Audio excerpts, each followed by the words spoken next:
Hello there everybody, my name is Bloomer Brown and today is July 20th, 2019, which means that 50 years ago today, Neil Armstrong, Buzz Aldrin and Michael Collins were very far from home, attempting to do something that no other humans had ever done before. At the appointed time, Neil and Buzz entered the LEM, undocked from the command module and began the first attempt at a crewed moon landing, while Collins remained in orbit, not knowing for sure if they would ever return. But as the history books tell us, all three were in fact made of the right stuff, as were the thousands of people who contributed to the Apollo program, and the mission was a success. And so today what I have decided to do to mark the occasion in some small way is to create a sort of an Apollo style moon mission in Kerbal Space Program. Now this is completely stock and a lot of compromises have been made to the design. Well, I say it's completely stock. There is something small thrown in there just for the hell of it. And yeah, as I say, this is something of an analog for the Saturn V, which does appear to have some noodle-like qualities. Qualities, of course, which were not present in the actual Saturn V rocket. Yeah, so basically we are running on the Mammoth first stage, which, yeah, it does actually only have 4 engines as opposed to 5 engines. But hey, I mean, this is stock Kerbal Space Program, so we don't need quite as much thrust to get ourselves up into space. And as we reach the burnout of stage 1, we can light up the second stage, which is also something of a compromise because I am running on a single mainsail engine, which should be enough to carry us up into orbit before we begin plotting our course out towards the moon.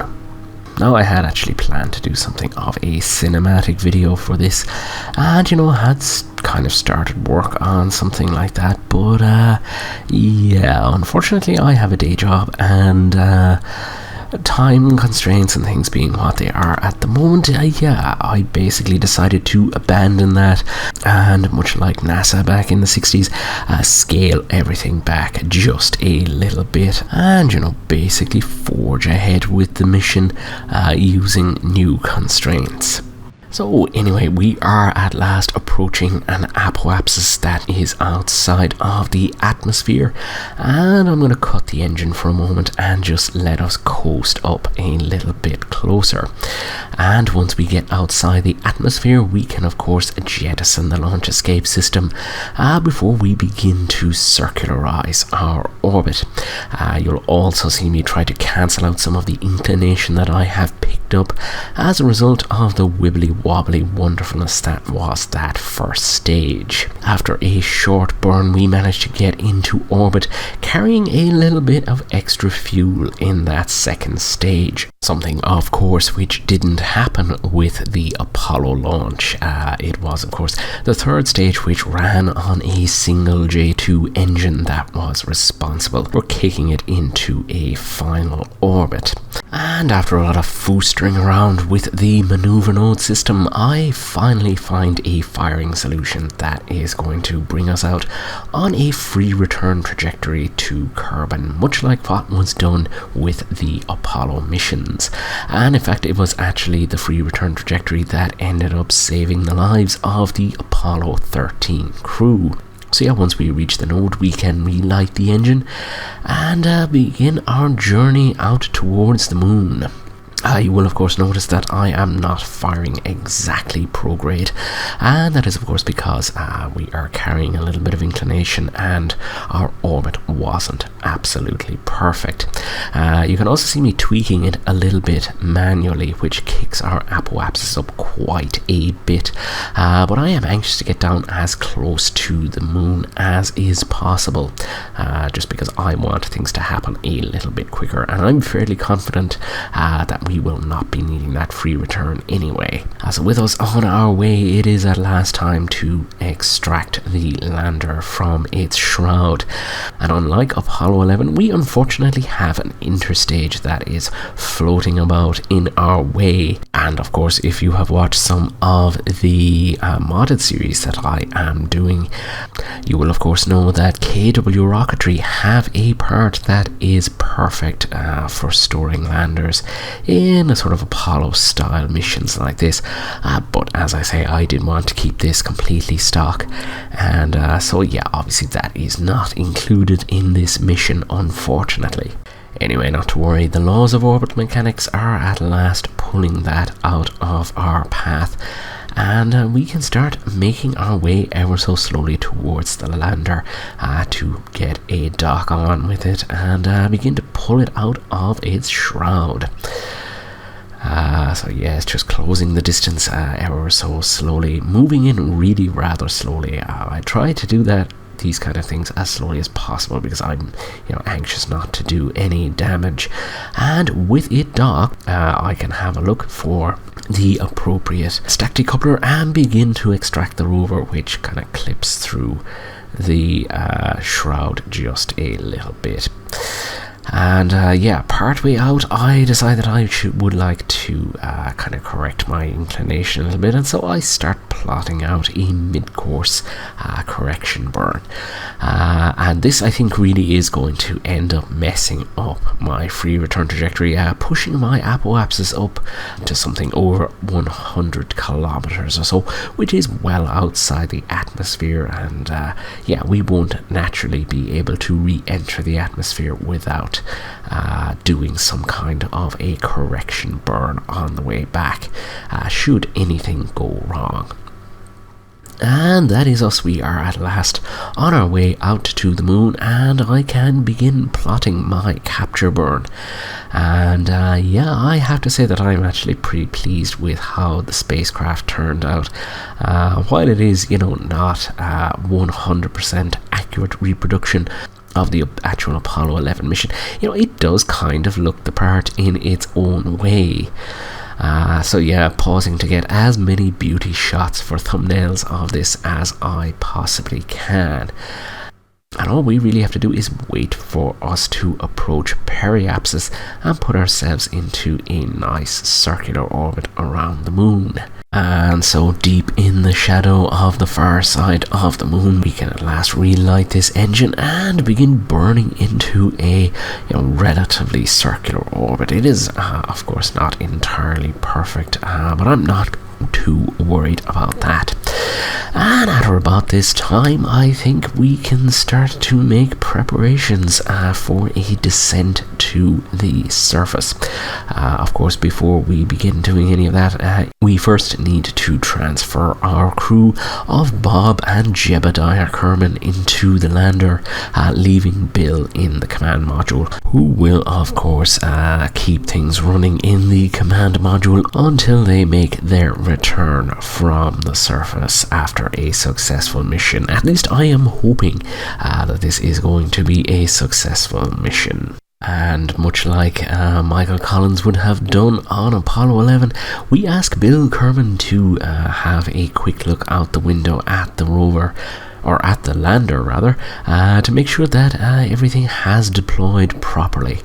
Because yeah, of course they didn't have a great field of view outside of the actual lander, because of weight restrictions. They didn't have all that many windows, and in order to make sure that all of the landing gear had deployed properly, they basically did a little somersault in front of the command module to allow for Michael Collins to check that everything had successfully deployed.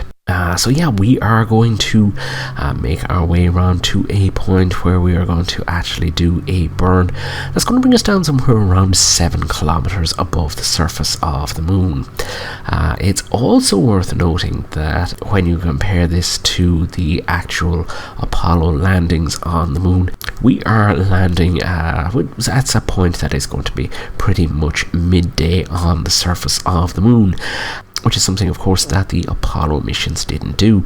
They needed low angle light in order to be able to see the shadow of the lander as it was coming down, in order to give some sort of perspective and sort of visual guidance while they were on approach to the surface. And since we are at last approaching our intended landing site, I decide to ignite the engine once again and begin killing off some of my horizontal speed to start slowing us down and start angling the lander slightly upwards, and of course asking Jebediah to control the attitude of the spacecraft as much as possible. I have switched into radar altimeter mode and I can see the shadow coming up, and of course you can also probably see why it was important to have low angle sunlight in order for the actual lander pilots to be able to see the shadow for themselves.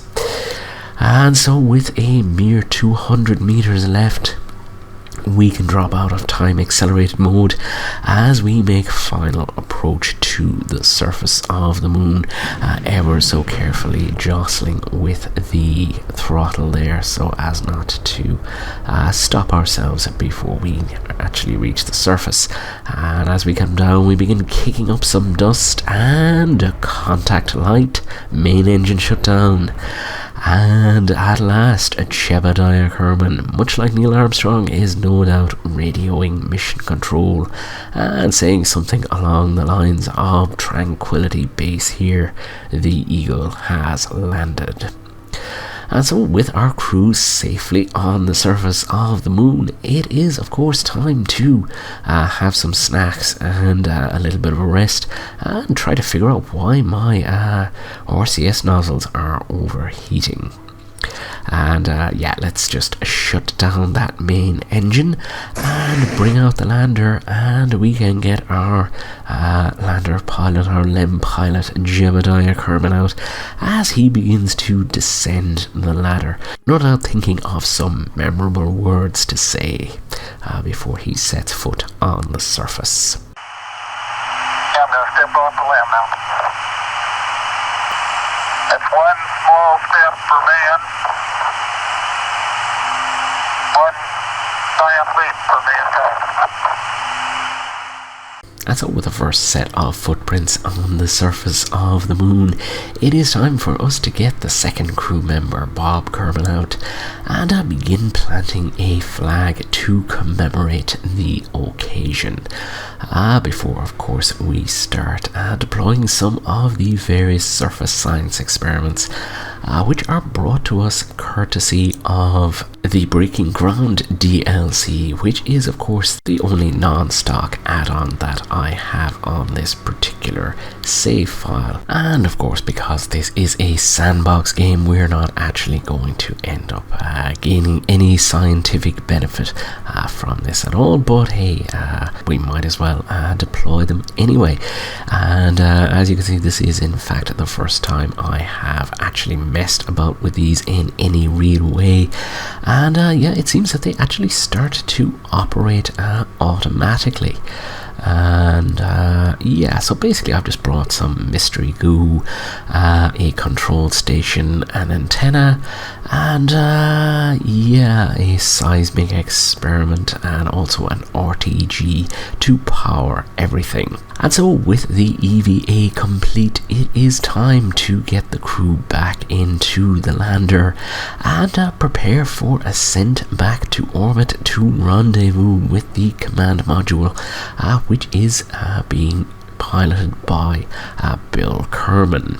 And once it reaches a suitable position in the sky, we light the ascent engine and also decouple from the lander stage and begin making our way into orbit, trying to chase down the command module and go in for a rendezvous before returning to the surface of Kerbal. Now, because this entire mission was built in a little bit of a hurry, rather embarrassingly enough, I have managed to run out of fuel in the ascent stage, and so what I decide to do is to use the monopropellant that I have brought along for attitude control to basically continue bringing myself up and chasing down this rendezvous.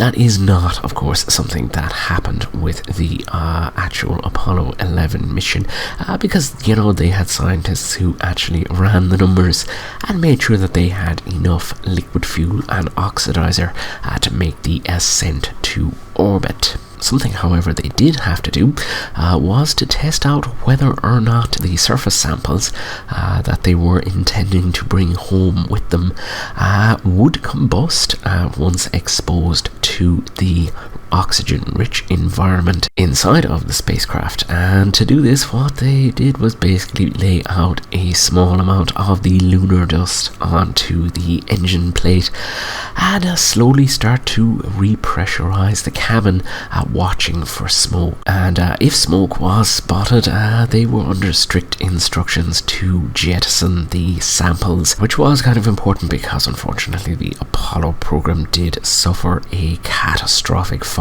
on the launch pad with Apollo 1, which unfortunately claimed the lives of 3 very brave astronauts: Gus Grissom, Ed White, and of course Roger Chaffee. Anyway, we are back in orbit and closing the distance with the command module. And much like on Apollo, we switch over to Bill Kerman in the command module to conduct the final approach using the RCS thrusters and basically come in for a docking. Unfortunately, I am moving just a little bit too fast and managed to bump off it and send things into a little bit of a spin. Thankfully, Jebediah is controlling the attitude of the ascent stage and is keeping things pointed towards the command module, and so it's just a very simple reapproach, and we go in and finally redock with the spacecraft before transferring everybody back to the command module before plotting our return to Kerbal. And basically I am going to aim to dip my periapsis down to somewhere around 30 kilometers, or maybe just a little bit under. Ultimately, I think I end up finishing at about 31 kilometers, which should mean that we will re-enter and actually come in for a landing. And just like the Apollo missions, before we make our burn for home, we discard the ascent stage of the lunar module in order to save on weight and increase the efficiency of our burn. Now, because of the sort of lumpy nature of the moon's gravity field, many of these things ended up falling back to the surface of the moon, with, I think, the exception of Snoopy, which was, of course, the lunar module that was brought on Apollo 10. They, of course, burned that engine to exhaustion, and as far as I'm aware, it is to this day floating somewhere in deep space. And as far as I'm aware, astronomers, amateur and professional, are pretty confident that they may have actually found it floating somewhere in deep space, though it is unlikely that we will ever actually be able to recover it unless spaceflight becomes ever cheaper than it actually is. And so once we arrive back at Kerbal, we can detach the service module and start preparing for re-entry into the atmosphere, angling our heat shield into the airstream as the plasma starts to whip around our spacecraft and we begin making our way back home, so that we may languish in quarantine for a number of days before going on a grand tour and partaking in many celebratory parades. Anyway, this has been a really ad hoc, rough and ready approximation of the Apollo 11 mission that took place 50 years ago. And yeah, I suppose if you are intrigued by any of this, I highly advise you have a look into it, because the specifics of the actual mission and the challenge that was taken on are fascinating, and to my mind is probably one of the greatest achievements of the human species. In particular, you should take a look at Project Egress, which I have been watching over the past couple of weeks here on YouTube, which is of course the brainchild of legend Adam Savage, who has enlisted the help of a number of YouTubers worldwide who are either amateur or professional engineers and makers to basically build a replica of the lunar module hatch, which I believe he is going to be opening at a time which coincides with the first EVA on the surface of the moon. So yeah, that is something that is well worth checking out. So with our crew safely bobbing in the ocean, I think it is time that I take this opportunity to say thank you very much for tuning in. You have been watching Bloomer Brown on YouTube, and I will see you next time.